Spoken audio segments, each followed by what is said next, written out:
All right, we get the recap for the PBC on Spike here on Friday night. Anthony Dirrell and Andre Dirrell kind of were the featured guys on the card, but both Dirrell brothers won, but only one of them actually looked good in the process.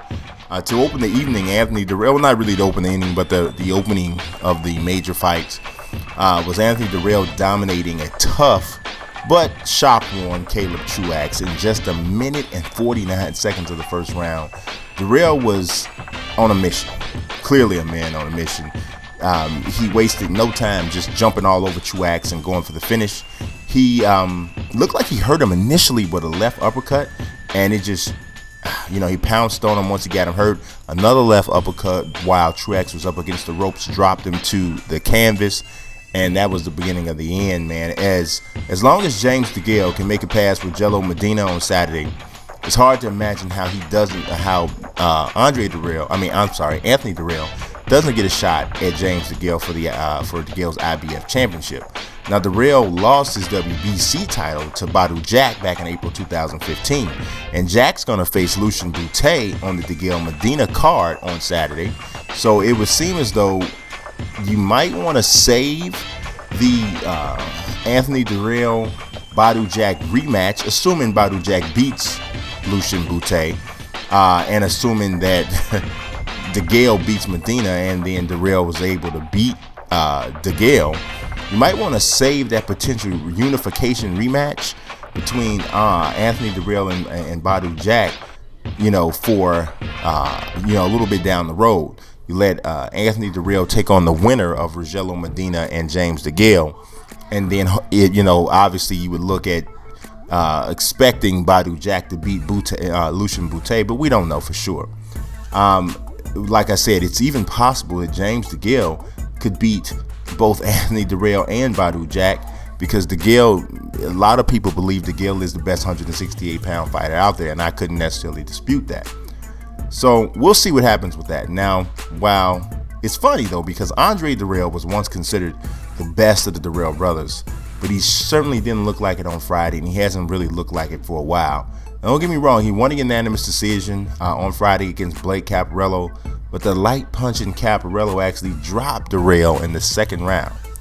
Dirrell he did actually control every round after that, but the chances of him, let's just be honest, the chances of Andre Dirrell beating an elite 168-pound fighter right now seem slim to none to me.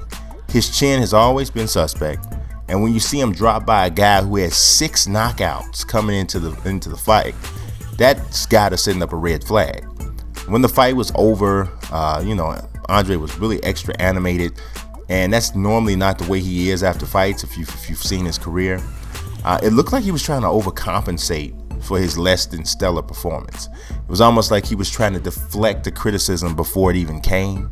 He knew he didn't look great. He had to know that, but he still maintains he's going to be a world champion again. He was screaming, I'm not gonna criticize myself today.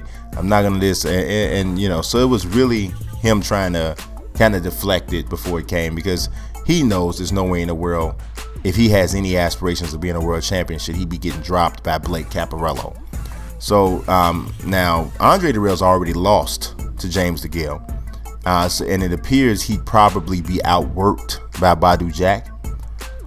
Perhaps he could beat someone like WBA champion Felix Sturm or Giovanni Di Corrales, but even that's up in the air to me. I don't know. I mean, first of all, it'd be tough for him to get those fights because Felix Sturm really handpicks his opponents, but I don't know. It's all up in the air at this point. But nonetheless, it was great to see both guys represent Flint the way they did, and they did it with wins, no matter if one was extremely impressive and one was only partially impressive. A win is a win. It's at its core. So I do appreciate you watching. You guys stay tuned and stay clicked in for me all weekend, as a matter of fact, because tomorrow on Saturday night I'm gonna have the recap of Victor Ortiz, Andre Berto 2, as well as the Bute, Jack, and the DeGale Medina fights that we've mentioned. And then on Sunday, look for the recap of WWE Payback. I appreciate you watching. God bless. Peace.